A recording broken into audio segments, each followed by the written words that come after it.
भारत के विदेश मंत्री डॉक्टर एस जयशंकर ने अमेरिका के सामने खड़े होकर रूस पर ऐसा बयान दे दिया जिसे सुनकर व्लादिमीर पुतिन मुस्कुरा उठेंगे। लेकिन डोनाल्ड ट्रंप और उनके समर्थकों को ये बिल्कुल पसंद नहीं आया है। और सबसे बड़ा धमाका तो तब हुआ जब एक भारतीय पत्रकार ने अमेरिकी विदेश मंत्री मार्को रूबियो से ऐसा सवाल पूछ लिया जिसका जवाब देते वक्त खुद अमेरिका असहज दिखाई दिया। आज की इस रिपोर्ट्स में आपको हम पूरी कहानी विस्तार से बताएंगे। नमस्कार, आप देख रहे हैं द क्रिकेट काउंटर। मैं हूं गार्गी।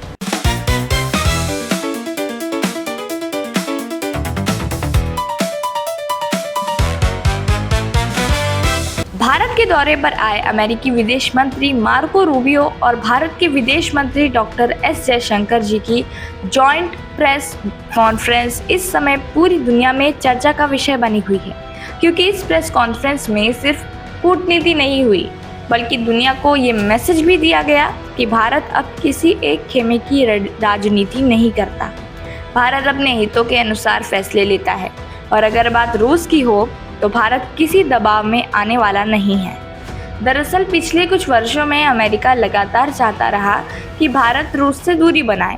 यूक्रेन युद्ध के बाद पश्चिमी देशों ने रूस पर कई प्रतिबंध लगाए, लेकिन भारत ने साफ कहा, हम अपने राष्ट्रीय हितों के आधार पर निर्णय लेंगे। भारत ने रूस से तेल भी खरीदा, डिफेंस डील भी जारी रखी और रणनीतिक साझेदारी भी बरकरार रखी। इसी बीच जब मार्को रूबियो भारत आए तो कई लोगों को उम्मीद थी कि भारत शायद रूस को लेकर थोड़ा सॉफ्ट टोन अपनाएगा, लेकिन हुआ बिल्कुल उल्टा।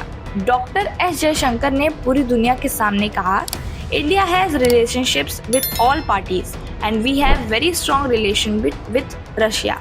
बस यही वो लाइन थी जिसने पूरी प्रेस कॉन्फ्रेंस का माहौल बदल दिया।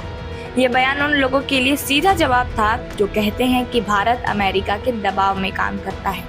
ये उन लोगों के लिए भी जवाब था जो पीएम मोदी की विदेश नीति का मजाक उड़ाते हैं, लेकिन कभी ये सवाल नहीं पूछते कि पीओके पाकिस्तान को कैसे चला गया, यूएन सिक्योरिटी काउंसिल की स्थायी सीट चीन को किसने जाने दी और हिंद महासागर में चीन का प्रभाव इतना मजबूत कैसे हो गया।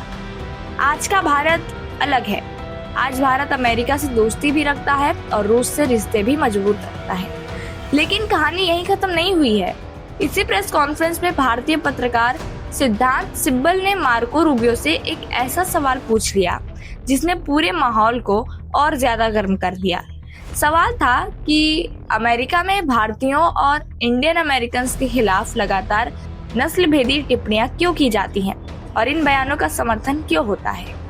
ये सवाल बेहद संवेदनशील था, क्योंकि हाल के समय में अमेरिका की राजनीति में इमिग्रेशन और रेस को लेकर काफी विवाद हुए हैं। मार्को रूबियो कुछ सेकंड के लिए असहज दिखाई दिए। उन्होंने पूछा, किसने ऐसे कमेंट्स किए हैं? लेकिन पत्रकार ने भी साफ कहा, सबने वो कमेंट्स देखे हैं। इसके बाद मार्को रूबियो ने जवाब देते हुए कहा, हर देश में कुछ स्टूपिड पीपल होते हैं जो स्टूपिड बातें करते रहते हैं। सबसे पहले आप ये वीडियो देखिए। Racist comments coming from United States against Indians, Indian Americans. No, this goes against the basic premise of India-US relationship. So what's your take on that? Who made those comments?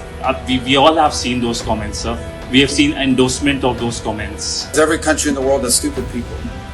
I'm sure there's stupid people here. There's stupid people in the United States that make dumb comments all the time. अब सवाल ये है, क्या Marco Rubio ने अनजाने में अमेरिकी राजनीति के कुछ चेहरों पर ही निशाना साध दिया? क्योंकि दुनिया जानती है कि अमेरिका में कई बार भारतीयों को लेकर विवादित बयान दिए गए हैं। इस पूरी प्रेस कॉन्फ्रेंस ने एक बात साफ कर दी है कि भारत अब ग्लोबल साउथ की सिर्फ एक आवाज नहीं है, बल्कि एक स्वतंत्र शक्ति बन चुका है। भारत अमेरिका से पार्टनरशिप भी करेगा, रूस से फ्रेंडशिप भी रखेगा और अपने राष्ट्रीय हितों से कोई समझौता नहीं करेगा। यही कारण है कि आज दुनिया भारत को अलग नजरिए से देख रही है। अब आप बताइए, क्या भारत की यही बैलेंस्ड फॉरेन पॉलिसी सही है? क्या भारत को रूस और अमेरिका दोनों के साथ मजबूत रिश्ते रखने चाहिए? कमेंट करके अपनी राय ज़रूर बताएं। वीडियो अच्छी लगी हो तो लाइक करिएगा, शेयर करिएगा और इस चैनल को सब्सक्राइब करना बिल्कुल मत भूलिएगा। जय हिंद, जय भारत।